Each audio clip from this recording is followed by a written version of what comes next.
കഞ്ഞിക്കുഴി കൃഷിഭവനിൽ കാർഷിക വിളകളുടെ കീടരോഗബാധ നിയന്ത്രണത്തിനായി ബയോഫാർമസി തുറന്നു. ബയോഫാർമസിയുടെ ഉദ്ഘാടനം KSDP ചെയർമാൻ CB ചന്ദ്രബാബു നിർവഹിച്ചു. കഞ്ഞിക്കുഴി ഗ്രാമപഞ്ചായത്തിന്റെ ജനകീയാസൂത്രണ പദ്ധതിയിൽ ഉൾപ്പെടുത്തി കൃഷിഭവനിൽ കാർഷിക വിളകളുടെ കീടരോഗബാധ നിയന്ത്രണത്തിനുള്ള മരുന്ന് വിപണനത്തിനായാണ് ബയോഫാർമസി ആരംഭിച്ചത്. ന്യായവില ബയോഫാർമസിയുടെ ഉദ്ഘാടനം KSDP ചെയർമാൻ CB ചന്ദ്രബാബു നിർവഹിച്ചു. ഗ്രാമപഞ്ചായത്ത് vice president advocate Santhosh Kumar അധ്യക്ഷത വഹിച്ചു.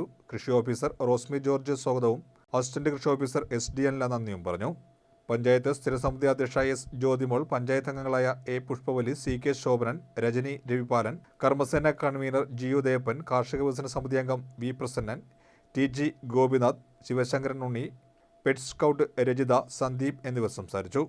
വിളകളുടെ രോഗബാധകൾ മാറ്റുവാൻ വേണ്ട മരുന്നുകൾ നിർദ്ദേശിക്കുവാനും കൃഷി ഡോക്ടറും ജൈവമരുന്നുകളും കൃഷിഭവനിൽ പ്രവർത്തിക്കുന്ന വിള ആരോഗ്യ പരിപാലന കേന്ദ്രത്തിൽ തയ്യാറാണ്. കാർഷിക വിളകളുടെ വിത്തും തൈകളും വളവും നൽകുന്നതിനു പുറമെ കീടനിയന്ത്രണത്തിനുള്ള മരുന്നുകളും മിതമായ നിലയ്ക്ക് ലഭ്യമാക്കുന്നതോടെ കഞ്ഞിക്കുഴിയിലെ കാർഷിക മേഖല കുറെ കൂടി കരുത്താർജിക്കും.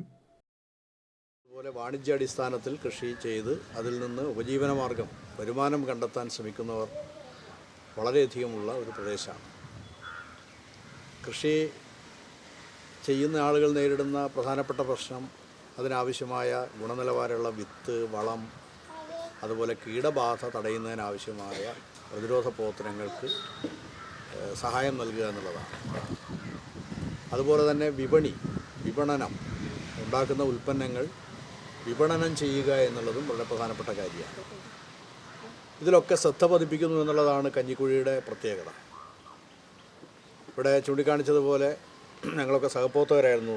സ്വാതന്ത്ര്യം, PP സ്വാതന്ത്ര്യം പഞ്ചായത്ത് പ്രസിഡൻ്റായിരുന്ന അദ്ദേഹം കൃഷിയെ ജനകീയമാക്കി വളർത്തിയെടുക്കുന്നതിൽ വളരെ പ്രധാനപ്പെട്ട പങ്ക് വഹിച്ചു എന്നുള്ളതാണ്. പണ്ടും കഞ്ഞിക്കുഴിയിൽ കൃഷിക്കാരൊക്കെ ഉണ്ടായിരുന്നു. പക്ഷേ തദ്ദേശ സ്ഥാപനങ്ങളുടെയും ഗവൺമെൻറ്റിൻ്റെയും എല്ലാം സഹായം ഉപയോഗപ്പെടുത്തിക്കൊണ്ട് കൃഷിയിൽ നിന്ന് ആദായമുണ്ടാക്കി ജീവിക്കാൻ കഴിയും എന്നുള്ള ഒരു സ്ഥിതിവിശേഷം ഉണ്ടാക്കിയെടുത്തത് കഞ്ഞിക്കുഴിയിലെ പഞ്ചായത്ത് ഭരണം കൂടി വളരെ ശ്രദ്ധേയമായ നിലയിൽ പങ്കുവഹിച്ചതുകൊണ്ടാണ്.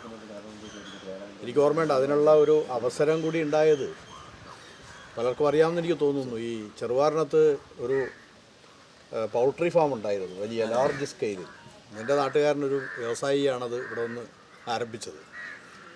സാധാരണ കോഴിയെ വളർത്തി വിപണനം ചെയ്യുന്നതിന് ലാർജ് സ്കെയിലിൽ ആയിരക്കണക്കിന് കോഴികളെ വളർത്തി അതിനെ വിപണിയിലേക്ക് എത്തിക്കുന്നതിന് വേണ്ടി ഇന്നിപ്പോൾ നമ്മുടെ കേരളത്തിൽ അങ്ങനെയുള്ള ഒരു സംവിധാനം വളരെ കുറവാണ്. കൃഷിക്കാരെ കൂടുതൽ പരിചയപ്പെടുത്തിക്കൊണ്ട് നടപ്പാക്കാനാവുന്നു എന്നുള്ളത് ഇത് നേരത്തെയും ഒക്കെ ഉണ്ടായി കാണും. പക്ഷേ സംഘടിതമായി അവർക്ക് താങ്ങാവുന്ന വിലയ്ക്ക് സബ്സിഡിയോടുകൂടി പഞ്ചായത്ത് മുൻകൈ എടുത്ത് ഈ വർഷത്തെ പദ്ധതിയിൽ കൃഷി അഭിവൃദ്ധിപ്പെടുത്തുന്നതിന് വേണ്ടി ഒരുപാട് പദ്ധതികൾ പഞ്ചായത്തുകൾ ആവിഷ്കരിക്കും.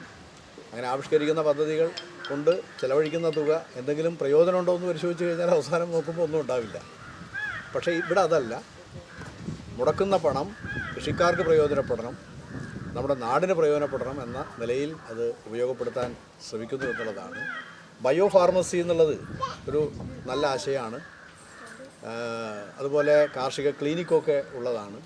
ഇവിടെ ഉൽപ്പാദിപ്പിക്കുന്ന കാർഷികോൽപ്പന്നങ്ങൾ വിൽക്കുന്നതിന് വേണ്ടി PDS ആദ്യമായിട്ട് ആരംഭിച്ച് കഞ്ഞിക്കുഴിയല്ലേ, അല്ലേ? നേരിട്ടുള്ള വിപണനം ഞങ്ങളൊക്കെ സ്ഥിരമായിട്ട് അതിൻ്റെ ഉപഭോക്താക്കളാണ്. ഇദ്ദേഹത്തിനറിയാം. കഞ്ഞിക്കുഴിയിലും മാരായക്കുളത്തും ഒക്കെ ഇതുപോലെ ഉണ്ടാക്കുന്ന ഉൽപ്പന്നങ്ങൾ നേരിട്ട് വാങ്ങാനായിട്ട് പുറത്തുള്ള ആളുകളും ധാരാളമായിട്ട് വരാറുണ്ട്.